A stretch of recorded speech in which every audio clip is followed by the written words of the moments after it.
Hello guys, இன்னும் நம்ம பார்க்க போகிறது சென்னை மெட்ரோ ஃபேஸ் 2ஓட காரிடார் நம்பர் 5, அதாவது ரெட் லைன் ரூட்டோட ஒர்க் அப்டேட் தான் பார்க்க போகிறோம். அந்த ரெட் லைனில் ஏற்கனவே கோயம்பேடுல இருந்து பட் ரோடு வரைக்கும் என்னென்ன ஒர்க் போயிட்டு இருக்கு அப்படிங்கிறத ஏற்கனவே ஒரு 3 வீடியோவை போஸ்ட் பண்ணியிருக்கோம். ஸோ அந்த வீடியோ நீங்கள் பார்க்கலாம். அதோட லிங்கை வந்து கார்ட்லையும் எண்ட் ஸ்க்ரீன்லையும் அட்டாச் பண்ணுறேன், கண்டிப்பாக செக் பண்ணி பாருங்க. இப்போ வந்து நம்ம ஆல்மோஸ்ட் பட் ரோடு பக்கத்தில் போயிட்டு இருக்கிறோம். ஸோ இங்கே வந்து என்ன ஒர்க் போயிட்டு இருக்கு அப்படிங்கிறத பார்க்குறோம். அதாவது இதுக்கு முந்தின ஸ்டேஷன் நந்தம்பாக்கம் ட்ரேட் சென்டர், அதை தாண்டி கொஞ்சம் தூரம் வரைக்கும் நம்மளுக்கு எல்லா இடத்துலையுமே கர்டர் ஃபிக்ஸ் பண்ணியிருந்தாங்க. அதை தாண்டி இந்த பட் ரோடு பக்கத்தில் வர அந்த டேர்னில் இப்போ பார்த்தீங்கன்னா இங்கே வந்து பில்லர் ஒர்க் தான் போயிட்டு இருக்குது. பட் மேலே கர்டர் ஃபிக்ஸ் பண்ணுற ஒர்க் எதுவுமே இன்னும் ஸ்டார்ட் ஆகலை. இந்த பட் ரோடு வந்து ரொம்பவே நேரோ ஸ்டிச்சஸாக இருக்கிறதுனால இங்கே ஒர்க் டே டைமில் நம்ம பண்ணுறது வாய்ப்பே இல்லை. ஸோ நைட் டைமில் மட்டும்தான் இந்த ரோட்டில் ஒர்க் போயிட்டு இருக்குது. அது பார்த்தீங்கன்னா இதில் வந்து இப்போ தான் ஒரு பில்லர் ஒர்க், இப்போ தான் பில்லருக்காக பள்ளமே தோண்டியிருக்காங்க. சைடில் இன்னும் பில்லர்ஸ் போட வேண்டியிருக்கு, அதுக்குரிய பள்ளம் இன்னும் வேலை ஸ்டார்ட்டே ஆகலை.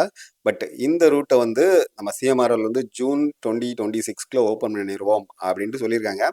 பட் அதுக்குரிய பாசிபிலிட்டிஸ் எந்த அளவு இருக்குது அப்படிங்கிறத நம்ம கொஞ்சம் வெயிட் பண்ணி தான் பார்க்கணும். வாங்க அப்படியே இந்த பட் ரோடில் தொடர்ந்து பார்த்துட்டே போவோம். ஸோ இதில் வந்து இப்போ தான் கீழே பேஸ்மெண்ட் போட்டு அதுக்கு மேலே காங்கிரீட், ஃபர்ஸ்ட் லெவல் காங்கிரீட் இப்போ தான் போட்டிருக்காங்க.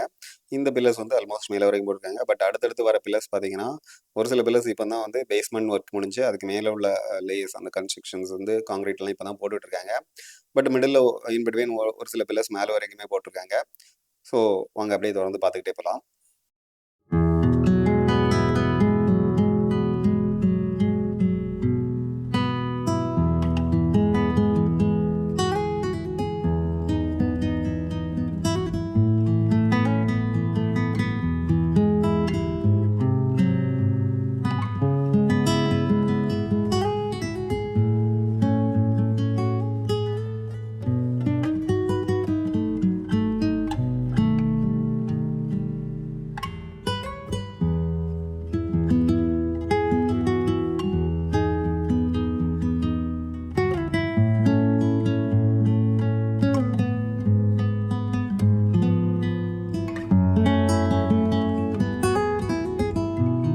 இந்த நந்தம்பாக்கம் டு ஆலந்தூர் வரைக்கும் உள்ள இந்த ஸ்ட்ரெச்சை முடிக்கிறதுக்கு வந்து ஜூன் 2026 கம்ப்ளீட் பண்ணிடுவோம் அப்படின்ட்டு சிஎம்ஆர் ஒரு டார்கெட் ஃபிக்ஸ் பண்ணியிருக்காங்க. பட் இதில் அவங்களே நிறைய ப்ராப்ளம் இருக்குன்ட்டு லிஸ்ட் டவுன் பண்ணியிருக்காங்க. ஸோ அதில் முக்கியமானது வந்து இந்த ரூட் வந்து ரொம்ப நேரம் வந்தது, அதுக்கப்புறம் டிராஃபிக் கன்ஜெஸ்டன் ரொம்ப அதிகமாக இருக்கிற ஏரியா. ஸோ அதனால் நைட் டைமில் மட்டும்தான் ஒர்க் பண்ண முடியுது. அதையும் தாண்டி இதை வந்து இந்த டெட்லைனில் முடிச்சிருவோம் அப்படின்னு சொல்லியிருக்காங்க. கிட்டத்தட்ட இந்த இடத்துல தான் வந்து பட் ரோடு மெட்ரோ ஸ்டேஷன் வரும் அப்படின்ட்டு என்னோட எக்ஸ்பெக்டேஷன். ஸோ இப்போ நம்ம ஆல்மோஸ்ட் கத்திபாரா ஜங்ஷன் பக்கத்துலேயே வந்துட்டோம். ஸோ இந்த கத்திபாரா ஜங்ஷன் பக்கம் வந்து கிட்டத்தட்ட இந்த பில்லர்ஸ் வந்து 100 அடிக்கு மேலே உயர போகிறதுனால பார்த்தீங்கன்னா இங்கே பக்கத்தில் வர வர பார்த்தீங்கன்னா ரொம்ப இந்த பில்லர்ஸ்லாம் ரொம்ப டாலஸ்ட்டாக நம்மளுக்கு பார்க்கவே தெரியல எவ்வளோ டாலஸ்ட்டாக இருக்குன்ட்டு.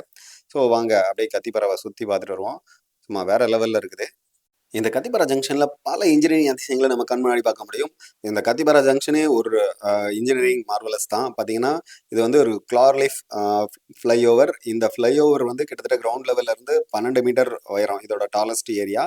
ஸோ அதுக்கு மேலே நம்மளுக்கு வந்து சென்னை மெட்ரோட ஃபேஸ் 1ல உள்ள 2 ரூட் போயிட்டு இருக்குது. இப்போ நீங்கள் ரைட் சைடில் பார்க்குற அந்த ரூட் வந்து விம்கோ நகர்லேருந்து சென்னை ஏர்போர்ட் வரைக்கும் ரன் ஆகிற ப்ளூ லைன். அதுக்கு பக்கத்தில் நம்மளுக்கு வந்து கிரீன் லைனும் போயிட்டு இருக்குது. அதாவது Chennai central to saint Thomas Mount வரைக்கும் ரன் ஆகிட்டு இருக்குது. கிரீன் லைன் ஏற்கனவே லைவ்ல இருக்குது. ஸோ இந்த 2 ரூட்டுக்கும் மேலே இப்போ நம்ம ஆன் டாப் ஆஃப் தட் நம்மளுக்கு ஒரு ரெட் லைன் வரப்போது. பார்த்தீங்கன்னா கிரீன் லைனில் ஏற்கனவே ஒரு மெட்ரோ ட்ரெயின் போயிட்டு இருக்கிறத நம்மளால பார்க்க முடியுது. நீங்கள் இப்போ பார்த்துக்கிட்டு இருக்கிற இந்த பில்லர்ஸ் தான் வந்து சென்னை மெட்ரோவோட டாலஸ்ட் பில்லர். கிட்டத்தட்ட 108 அடி கொண்ட இந்த pillars on top of that நம்மளுக்கு மெட்ரோ லைன் போக போகுது. ஸோ இந்த பில்லர்ஸ்க்கு நடுவில் பார்த்தீங்கன்னா உள்ள டிஸ்டன்ஸ் 97 மீட்டர்ஸ். ஸோ 97 மீட்டர்ஸ்க்கு நடுவில் எந்த சப்போர்ட்டுமே கிடையாது. யூஸ்வலாக ஒரு மெட்ரோ பில்லர்ஸ் கன்ஸ்ட்ரக்ஷன் பண்ணுறாங்கன்னா ரெண்டுக்கும் நடுவில் கிட்டத்தட்ட 25லேருந்து 30 மீட்டர் டிஸ்டன்ஸுக்குள்ள தான் 2 பில்லர்ஸ் இருக்கும். பட் பார்த்தீங்கன்னா இதில் 97 மீட்டர்ஸ்க்கு எந்த ஒரு சப்போர்ட்டுமே இல்லை. இந்த இன்ஜினியரிங் அதிசயத்தை பண்ணுறதுக்கு நம்ம சிஎம்ஆர்எல் வந்து 2 டெக்னாலஜி யூஸ் பண்ணியிருக்காங்க. அதில் ஒன்று வந்து ஃபர்ஸ்ட் பேலன்ஸ் கேண்டிலீவர் மெத்தட், அதுக்கப்புறம் போஸ்ட் டென்ஷனிங். இந்த 2 மெத்தட் யூஸ் பண்ணியிருக்காங்க. இந்த பேலன்ஸ் கேண்டிலிவர் அப்படின்னா என்னன்னா, ஃபர்ஸ்ட் இந்த பில்லர் கன்ஸ்ட்ரக்ட் பண்ணிட்டு அதுக்கு மேலே லெஃப்ட் சைட்லையும் ரைட் சைட்லையும் இந்த ஃபார்ம் ட்ராவலர், அந்த ப்ளூ கலரில் வேலை இருக்குல்ல, ஸோ அதுதான் அந்த ஃபார்ம் ட்ராவலர். அந்த ஃபார்ம் ட்ராவலரை 2 சைட்லையும் ஈக்குவல் சேம் டிஸ்டன்ஸில் கன்ஸ்ட்ரக்ஷன் பண்ணி போயிட்டே இருப்பாங்க. இப்போ லெஃப்ட் சைடில் 2 மீட்டர் பண்ணுறாங்கன்னா அதே மாதிரி ரைட் சைட்லையும் 2 மீட்டர்ஸ் பண்ணுவாங்க. இப்படியே தொடர்ந்து ட்ராவல் பண்ணி அடுத்த பில்லர்ஸ்க்கு வரைக்கும் ஜாயின் ஆகிற வரைக்கும் அப்படியே தொடர்ந்து கண்டினியூ பண்ணி போயிட்டே இருப்பாங்க. இதுதான் வந்து பேலன்ஸ் கேண்டிலிவர் மெத்தட். நெக்ஸ்ட் வந்து போஸ்ட் டென்ஷனிங். இந்த போஸ்ட் டென்ஷனிங்னா என்னன்னா, இப்போ வந்து இந்த ஃபார்ம் ட்ராவலர் வச்சு ஒரு 2 மீட்டர் கன்ஸ்ட்ரக்ஷன் பண்ணியிருப்பாங்களா, ஸோ அது வந்து ப்ராக்ரஸிவ் போஸ்ட் டென்ஷனிங் அப்படின்னு சொல்லுவாங்க. அந்த 2 மீட்டர்ஸ்க்கு என்ன பண்ணுவாங்கன்னா, நடுவில் வந்து கேபிள்ஸ், அதாவது ஸ்டீல் கேபிள்ஸை கொடுத்து அந்த காங்கிரீட் வந்து மூவ் ஆகாத மாதிரி ரொம்ப டைட்டாக அந்த ஹைட்ரோலிக் மூலம் அப்படியே புல் பண்ணி அதை ஸ்டிஃபாக வச்சுருப்பாங்க. ஸோ இதே மாதிரி இந்த ஃபுல் ஸ்ட்ரெச்சையுமே கன்ஸ்ட்ரக்ஷன் முடித்த உடனே அது ஃபைனலாக இன்னொரு பெரிய கேபிள் கொடுத்து இந்த ஃபுல் ஸ்ட்ரெச்சுமே ரொம்ப அப்படியே ஸ்ட்ரிஃபாக இழுத்து வச்சுருப்பாங்க.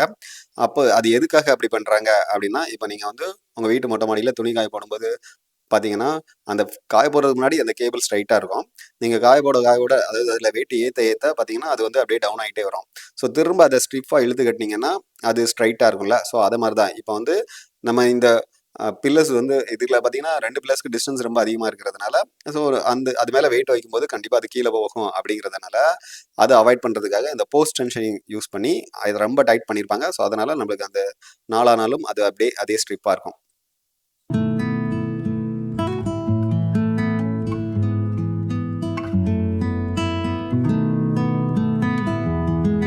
இப்போ ஆலந்தூர் மெட்ரோ ஸ்டேஷன் பக்கத்தில் இருந்து அப்படியே இந்த கத்திப்பாரா போயிட்டு இருக்கோம். இந்த ஆலந்தூருக்கு மெட்ரோ ஸ்டேஷனுக்கு ஆப்போசிட்டில் வந்து ஒரு புதுசாக ஏதோ பள்ளம் தோண்டி போடுறாங்க. அதில் ஏதோ கன்ஸ்ட்ரக்ஷன் வரப்போகுதுன்னு நினைக்கிறேன். சம்திங் ஏதோ ஸ்கைவாக் எதுவும் ஓப்பன் பண்ண போகிறாங்க அப்படின்னு நினைக்கிறேன். இதை பற்றி உங்களுக்கு எதுவும் டீட்டெயில் தெரிஞ்சதுன்னா கண்டிப்பாக கமெண்ட் செக்ஷனில் போடுங்க, நானும் தெரிஞ்சுக்கிறேன். ஸோ அதே மாதிரி எனக்கும் வேறு ஏதாவது இதை பற்றி டீட்டெயில் தெரிஞ்சுன்னா அடுத்தடுத்த வீடியோவில் இதை போஸ்ட் பண்ணுறேன். நம்ம இவ்வளோ நேரம் பேசிட்டு இருந்த இந்த பேலன்ஸ் கேண்டிலிவர் மெத்தட் வந்து ஃபேஸ் 2 தான் இம்ப்ளிமெண்ட் பண்ணியிருக்காங்களா அப்படின்னு கேட்டிங்கன்னா இல்லை, இது வந்து ஃபேஸ் 1லேயே இம்ப்ளிமெண்ட் பண்ணியிருக்காங்க. நீங்கள் பார்த்துட்டு இருக்க இந்த இடம், இந்த ஸ்ட்ரெச்சஸ் பார்த்தீங்கன்னா இது வந்து பேலன்ஸ் கேண்டிலிவரில் தான் கன்ஸ்ட்ரக்ஷன் பண்ணியிருக்காங்க. பட் இது வந்து ஸ்ட்ரைட் ரூட்டாக இருக்கும். பட் இப்போ ஃபேஸ் 2 மெட்ரோவில் என்ன பிரச்சனைனா, இது வந்து 125 மீட்டர்ஸ் ரேடியஸில் நம்மளுக்கு வந்து ஷார்ப் கர்வில் டர்ன் ஆகுது. ஸோ அது வந்து இதில் இன்னொரு சேலஞ்சஸ் ஆட் பண்ணுது. ஸோ நம்ம இந்த ஃபேஸ் 2 மெட்ரோ, அதாவது இந்த ரெட் லைன் ரூட் முடிஞ்ச உடனே, அதாவது இது வந்து ஜூனில் ஓப்பன் பண்ணுறேன் அப்படின்னு சொல்லியிருக்காங்க. பட் ஜூனில் முடியுமா அப்படிங்கிறது ரொம்ப பெரிய கொஸ்டின் மார்க் தான். பட் இந்த இயர் எண்டுக்குள்ளே ஓப்பன் பண்ணாங்கன்னா இந்த ரூட்டில் ட்ராவல் பண்ணுறதுக்கு நான் ரொம்ப எக்ஸைட்டடாக இருக்கிறேன். ஏன்னா இதில் இருந்து பார்க்கும்போது நம்மளுக்கு இந்த ஃபுல் கத்திபாரோட கிளார் லீஃப் ஷேப்பை பார்க்க முடியும். அது மட்டும் இல்லாமல் ஏற்கனவே இதில் 2 மெட்ரோ போயிட்டு இருக்குது. நம்ம க்ரீன் லைன் அப்புறம் வந்து ப்ளூ லைன் போயிட்டு இருக்குது. ஆன் டாப் ஆஃப் தட் நம்ம போயிட்டு இருந்து அதை பார்க்குற அந்த சீனே வேற லெவலில் இருக்குன்னு நான் பயங்கர எக்ஸைட்டடாக இருக்கிறேன். ஸோ ஹோப் நீங்களும் அதே மாதிரி பயங்கர எக்ஸைட்மெண்ட்டாக இருப்பீங்க அப்படின்னு நம்புகிறேன். ஸோ இந்த வீடியோவில் நம்ம இதை தான் கவர் பண்ணியிருக்கோம். ஸோ இதை தொடர்ந்து வர ஸ்டேஷன்ஸ்லாம் வந்து அடுத்தடுத்த மெட்ரோ வீடியோஸில் வந்துகிட்டே இருக்குது. இதெல்லாம் பார்த்து என்ஜாய் பண்ண நம்ம சேனலில் தொடர்ந்து இணைஞ்சிருங்க. Will meet you in the next video. Until then bye bye.